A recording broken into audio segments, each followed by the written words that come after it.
할렐루야. 오늘 수요일입니다.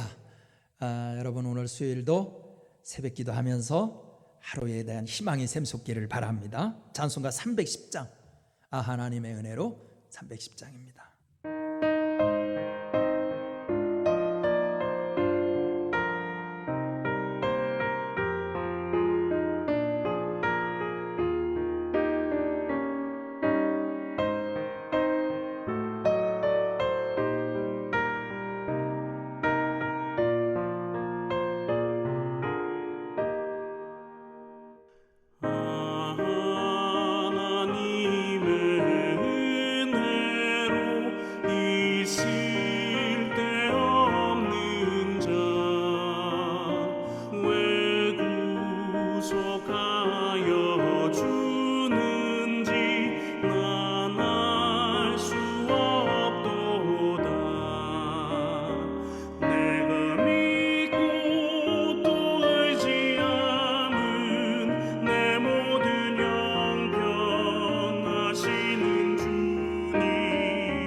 오늘 우리에게 주시는 하나님 말씀은 사무엘하 6장 16절부터 23절 말씀입니다.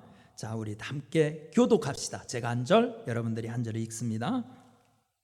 여호와의 개가 다윗성으로 들어올 때에 사울의 딸 미갈이 창으로 내려다보다가 다윗 왕이 여호와 앞에서 뛰놀며 춤추는 것을 보고 심중에 그를 업신 여기니라. 여호와의 개를 메고 들어가서 다윗이 그것을 위하여 친 장막 가운데 그 준비한 자리에 그것을 두매 다윗이 번제와 화목제를 여호와 앞에 드리니라. 다윗이 번제와 화목제 드리기를 마치고 만군의 여호와의 이름으로 백성에게 축복하고 모든 백성 곧 온 이스라엘 무리에게 남녀를 막론하고 떡 한 개와 고기 한 조각과 건포도 떡 한 덩이씩을 주어 모든 백성이 각기 집으로 돌아가니라. 다윗이 자기의 가족에게 축복하러 돌아오매 사울의 딸 미갈이 나와서 다윗을 맞으며 이르되 이스라엘 왕이 오늘 어떻게 영화로우신지 방탕한 자가 염치 없이 자기 몸을 드러내는 것처럼 오늘 그의 신복의 계집종의 눈 앞에서 몸을 드러내셨다 하니 다윗이 미갈에게 이르되 이는 여호와 앞에서 한 것이니라. 그가 내 아버지와 그의 온 집을 버리시고 나를 택하사 나를 여호와의 백성 이스라엘의 주권자로 삼으셨으니 내가 여호와 앞에서 뛰놀리라. 내가 이보다 더 낮아져서 스스로 청하게 보일지라도 내가 말한 바 계집종에게는 내가 높임을 받으리라 한지라. 그러므로 사울의 딸 미갈이 죽는 날까지 그의 자식이 없었느니라. 아멘. 우리 파스칼 아시죠? 파스칼, 빵새를 쓴 파스칼. 1623년부터 1662년까지 사신 분입니다. 파스칼은 합리주의가 전성기에 이르렀던 17세기 중엽 프랑스 중부 크렐몽에서 태어났습니다. 그는 11살 때 음향론이라는 논문을 썼고 12살 때는 스스로 유클리드 기하학을 습득했으며 16살 때에는 원추 곡선론이라는 수학 논문을 발표하였고 19살 때에는 가감승제로 자유로이 할 수 있는 계산기를 만들기도 하였을 만큼 천재적인 두뇌를 가진 사람이었습니다. 그런데 파스칼은 날 때부터 몸이 약했습니다. 그의 건강은 날로 악화되어 25살 무렵에는 죽음을 심각하게 고민할 지경에 이르렀습니다. 그는 하는 수 없이 의사의 권고에 따라 사교계에 드나들며 철학, 문학, 회화, 음악, 극, 시, 잠언, 담화, 정구, 사냥, 도박 등의 재미를 붙여보지만 이내 사교 생활에도 한계를 느낍니다. 죽음의 그림자를 떨쳐버리지 못하는 파스칼에게 그의 누나는 신앙에 귀의할 것을 강력하게 권면합니다. 1654년 11월 23일 밤 그는 예수 그리스도를 인격적으로 만나는 신비한 체험을 통해 치유를 경험하고 결정적인 회심을 하게 됩니다. 2시간 동안의 신비한 체험을 한 후 그는 아브라함의 하나님, 이삭의 하나님, 야곱의 하나님은 철학자나 수학자의 하나님이 아니다. 확신, 감격, 환희, 평화, 평강, 예수 그리스도의 하나님 곧 나의 하나님이다 라고 고백하였으며 자신에게 일어난 기적은 합리와 과학적인 사고만을 믿고 있던 그 시대 사람들에게 하나님의 살아계심을 보여주라는 소명으로 생각하게 되었습니다. 그리고 하나님의 은혜를 보답하는 일을 기독교의 진리를 변증하는 일임을 깨닫고 그 일에 최선을 다합니다. 이렇게 기독교 변증을 위한 메모들을 모은 것이 그 유명한 팡세입니다. 하나님의 은혜를 깨닫고 그 은혜에 보답하려는 삶이 명품 인생을 만든 것입니다. 오늘 본문 사무엘하 6장 16절부터 23절에 다윗이 그 사실을 보여주고 있습니다. 다윗은 평생 다하도록 하나님의 은혜에 보답하려는 삶을 살아서 위대한 성군이 됩니다. 과연 다윗이 실천한 은혜 생활은 무엇이었을까요? 첫째는 겸손입니다. 16절 한번 같이 읽어볼까요? 16절 시작. 여호와의 괴가 다윗성으로 들어올 때에 사울의 딸 미갈이 창으로 내다보다가 다윗 왕이 여호와 앞에서 뛰놀며 춤추는 것을 보고 심중에 그를 업신여기니라. 아멘. 여기에 보면 다윗의 아내 미갈이 다윗을 업신여겼다고 기록하고 있습니다. 그녀가 다윗을 업신여긴 이유는 무엇보다 행동 때문입니다.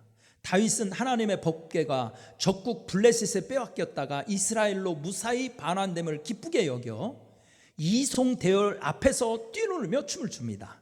얼마나 격렬하게 춤을 추었던지 하체가 드러날 정도였습니다. 이것은 왕에 지녀야 할 위엄과 품위를 저버린 채통없는 짓으로 여겼습니다. 그러나 다윗은 법궤는 곧 하나님의 입성으로 여겼습니다. 그렇기에 당시 백성들의 왕의 행차 때 춤을 추듯 만왕의 왕 하나님 앞에서 춤을 춘 것입니다. 또한 미갈이 다윗을 업신여긴 이유는 왕의 복장 때문이었습니다. 14절을 보면 다윗은 법궤 앞에서 왕복을 벗고 백성들이 예배드릴 때 입었던 에봇을 입습니다.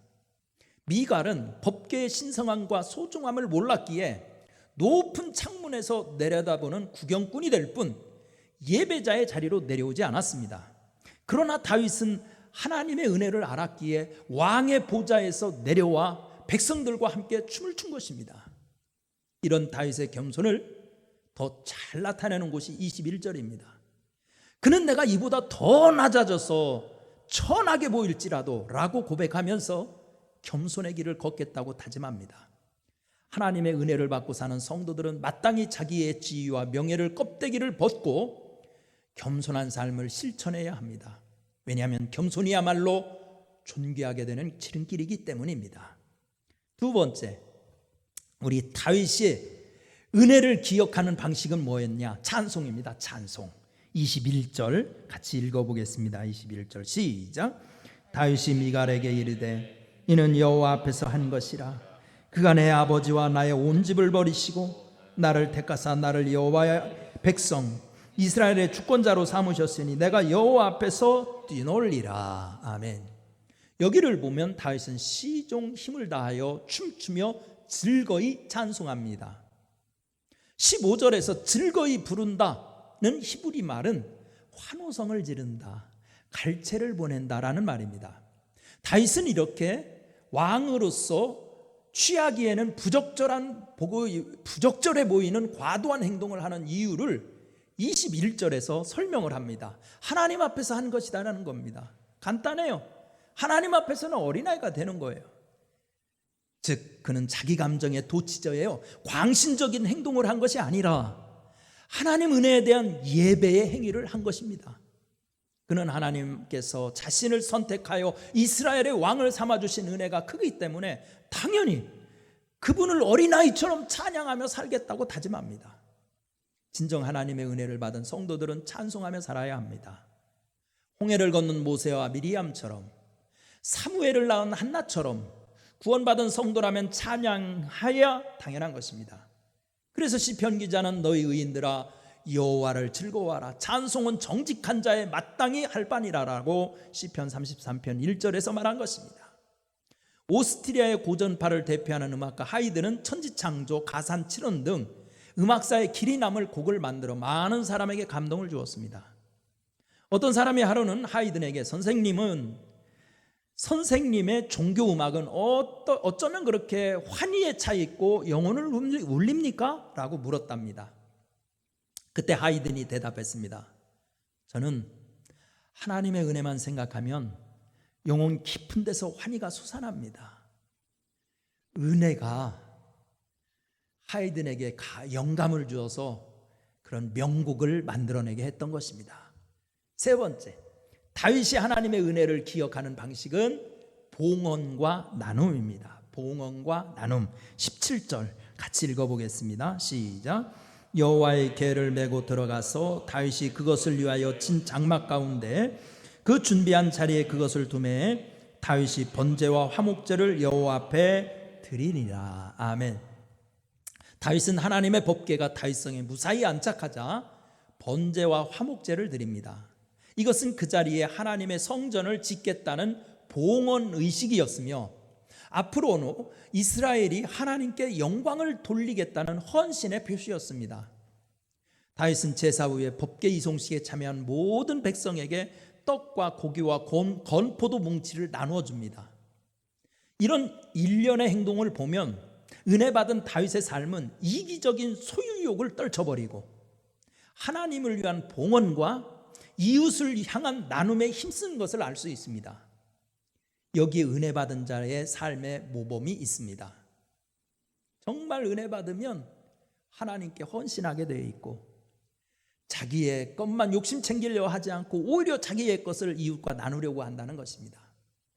영국의 성자 스크라이븐은 신학교를 다닐 때 한 여자를 사랑하게 되었습니다. 그러나 불행하게도 여인이 몸이 허약해 병에 걸려 죽고 말았습니다. 그는 그 아픔을 견딜 수 없어 얼마 후 영국을 떠나 카나다로 유랑길을 떠났습니다.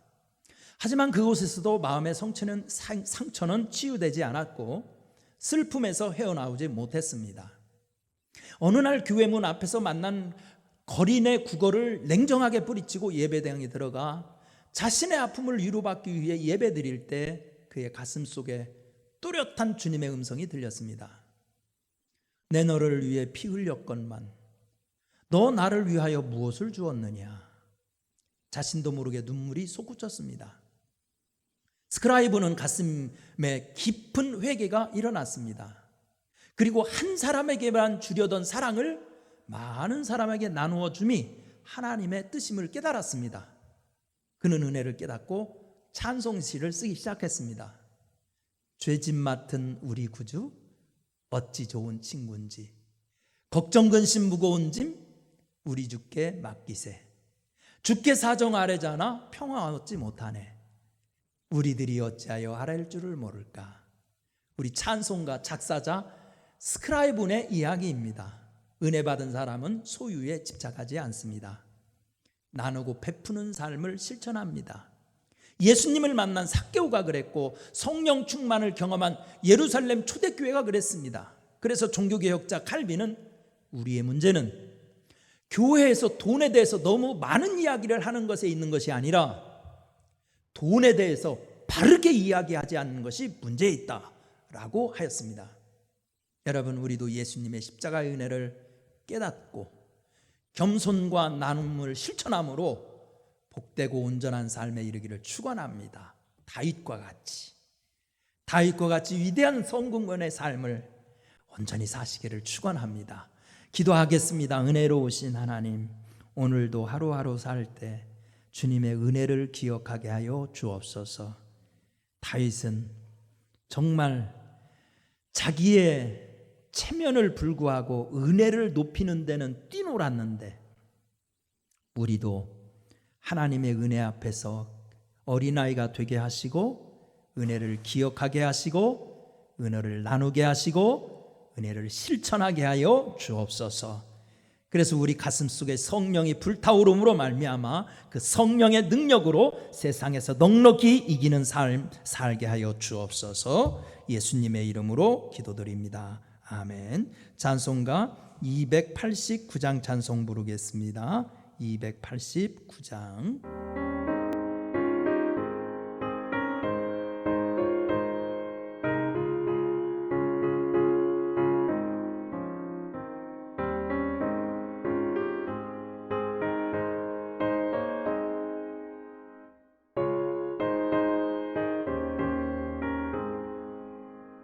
주 예수 내 맘에 들어와 계시고 변하여 새 사람 되고 내가 늘 바라던 참빛을 찾은 주 예수 내 맘에 오신 주 예수 내 맘에 오신 주 예수 내 맘에 물밀듯 내 맘에 기쁨이 넘치고 주 예수 내 맘에 오신 주 예수 내 맘에 들어와 계신 후 망령된 행실을 끊고 머리털보다 더 많던 내 죄가 눈보다 더 휘어졌네.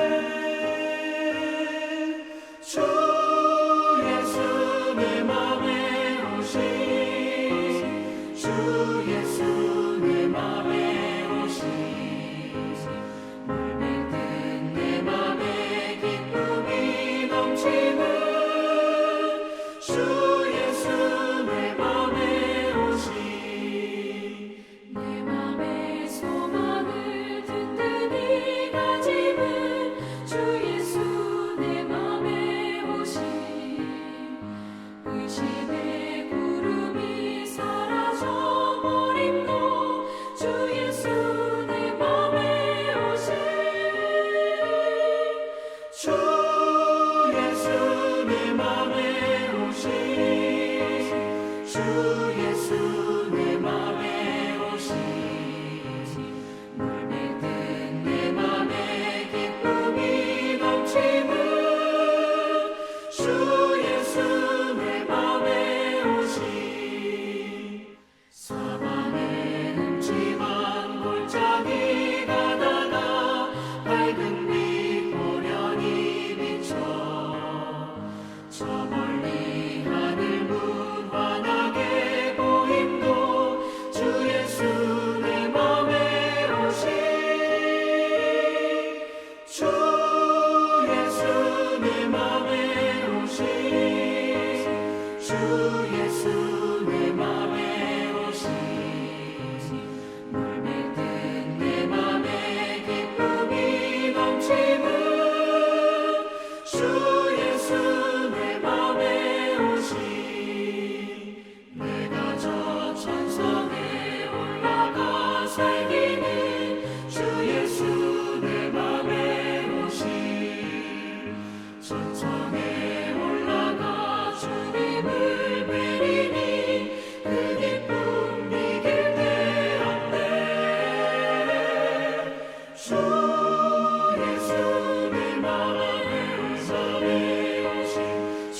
주기도문함으로 오늘 수요일 새벽 예배 마치겠습니다. 하늘에 계신 우리 아버지여, 이름이 거룩히 여김을 받으시오며 나라가 임하시오며 뜻이 하늘에서 이루어진 것 같이 땅에서도 이루어지이다. 오늘 우리에게 일용할 양식을 주시옵고 우리가 우리에게 죄 지은 자를 사하여 준 것 같이 우리 죄를 사하여 주시옵고 우리를 시험에 들게 하지 마시옵고 다만 악에서 구하시옵소서. 나라와 권세와 영광이 아버지께 영원히 있사옵나이다. 아멘.